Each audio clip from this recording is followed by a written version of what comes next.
বলতে চাই আমাদের রাজ্যের বর্তমান রাজনীতিতে একজন পার্ট টাইমার রাজনীতিবিদ এবং ফুল টাইমার তোলাবাজ তিনি বিভিন্ন জনসভা করছেন এবং সেই জনসভার মধ্যে তিনি মাঝখানে জ্যান্ত ভূতদেরকে দিয়ে র্যাম্প ফাটিয়েছিলেন। আমি প্রশ্ন তুলেছিলাম যে জ্যান্ত ভূতদের সাথে সাথে এই র্যাম্পে সেই বিএলওদেরকে হাঁটানো হোক যারা জ্যান্ত মানুষকে মৃত দেখিয়েছিলেন। তারপর থেকে জ্যান্ত ভূতের কাহিনী আমাদের রাজ্যে আর বেশি শোনা যাচ্ছে না। তো আজকে আমি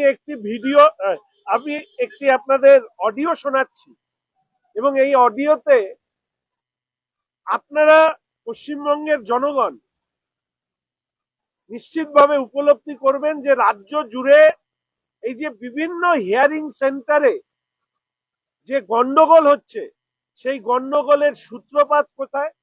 আমি শুনেছিলাম যে বিশেষ ধরনের অ্যাসিড যদি মাটিতে দিয়ে দেওয়া হয় তখন এক বিশেষ ধরনের প্রাণী মাটির গর্তের থেকে বাইরে বেরিয়ে আসে।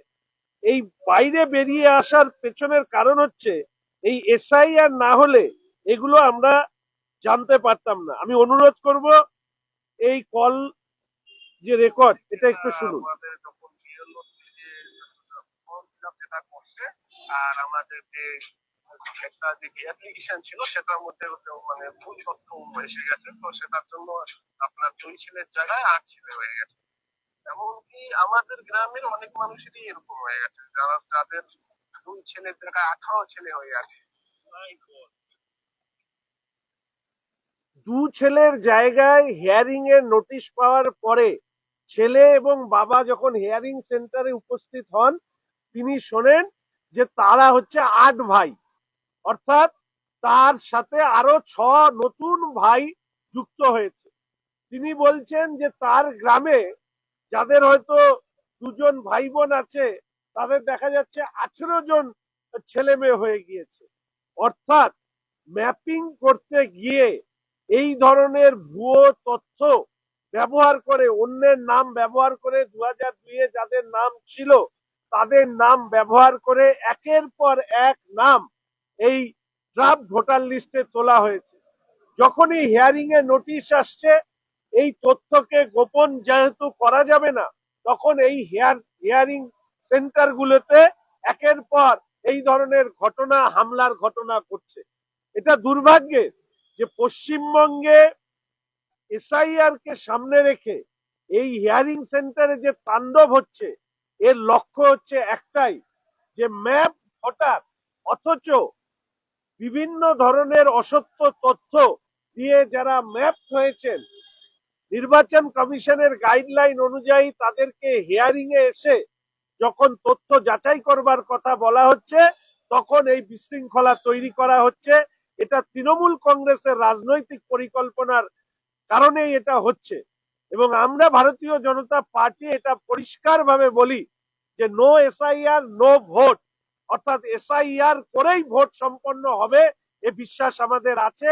তৃণমূল কংগ্রেস প্রথম দিন থেকে এসআইআর কে বাধা দান করবার চেষ্টা করেছে, আজ পর্যন্ত সফল হয়নি বলে তারা হিয়ারিং সেন্টারে যখন ভাঙচুরে উদ্যত হয়েছে গতকাল সুপ্রিম কোর্টে পরিষ্কারভাবে তাদের নির্দেশে বলেছে যে হিয়ারিং সেন্টারের নিরাপত্তার প্রশ্নে নির্বাচন কমিশনের যে কর্মচারী বা আধিকারিকদের ক্ষেত্রে নিরাপত্তাকে সুনিশ্চিত করতে হবে। ফলে এর অন্যতা হলে নির্বাচন কমিশনকে যথাযথ ব্যবস্থা নিতে হবে।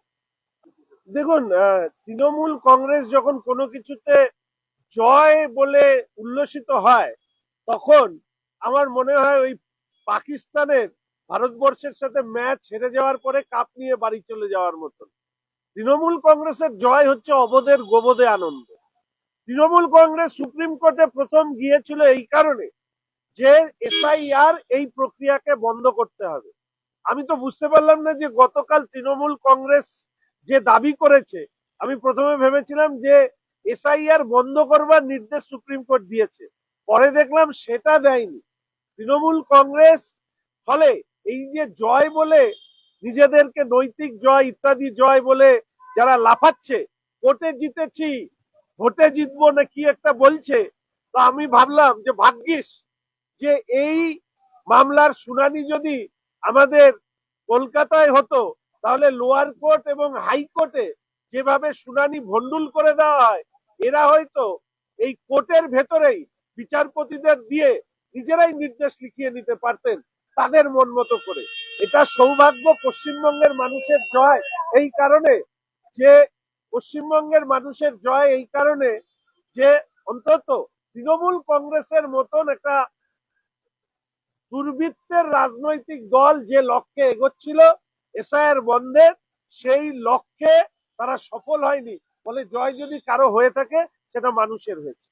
নিরাপত্তার প্রশ্নে এই রাজ্যের সরকার তার যে দল পরিচালনা করে তাদের প্রধান এবং প্রধানতম লক্ষ্য হচ্ছে যেন তেন প্রক্রিয়াতে এসআইআর কে বানচাল করে। কেন এসআইআর কে বানচাল করো? আজকে যদি পশ্চিমবঙ্গ এবং উত্তরপ্রদেশের তুলনা করা হয়, এসআইআর এ পশ্চিমবঙ্গ থেকে উত্তরপ্রদেশে কয়েক গুণ বেশি নাম বাদ গিয়েছে। উত্তরপ্রদেশে তো কোনো সমস্যা হচ্ছে না। এমনকি আমি এই কথা বলেছি যে এএসডি লিস্টে যে 59 লক্ষ মানুষের নাম এসছে, আপনারা 59 জনকে রাস্তায় দেখেছেন বিক্ষোভ প্রদর্শন করতে, করেনি। ফলে স্বাভাবিকভাবেই ড্রাফট ভোটার লিস্টে ম্যাপ হওয়ার জন্য তৃণমূল কংগ্রেস আইপ্যাক নামক এজেন্সিকে ব্যবহার করে তারা অসত্য তথ্য দিয়ে যাদেরকে ভোটার লিস্টে নাম রাখতে চেয়েছেন, দেখা যাচ্ছে তারা হিয়ারিং এর নোটিশ পাচ্ছেন অনেকেই। ফলে তাদের কাছে এই তথ্যগুলো তো প্রমাণ করতে হবে। আমি যে অডিও ক্লিপিংসটা আপনাদেরকে শোনালাম, অর্থাৎ 2 ভাইয়ের জায়গায় 8 ভাই হয়ে গিয়েছে, অর্থাৎ 6 জন তার বাবার নাম এবং ভোটার আইডি ব্যবহার করে তারা হচ্ছে ভোটার লিস্টে ম্যাপ হয়েছে। এবার জিজ্ঞেস করা হয়েছে, তারা তো প্রমাণ করতে পারছেন না যে তারা এই বাবার ছেলে।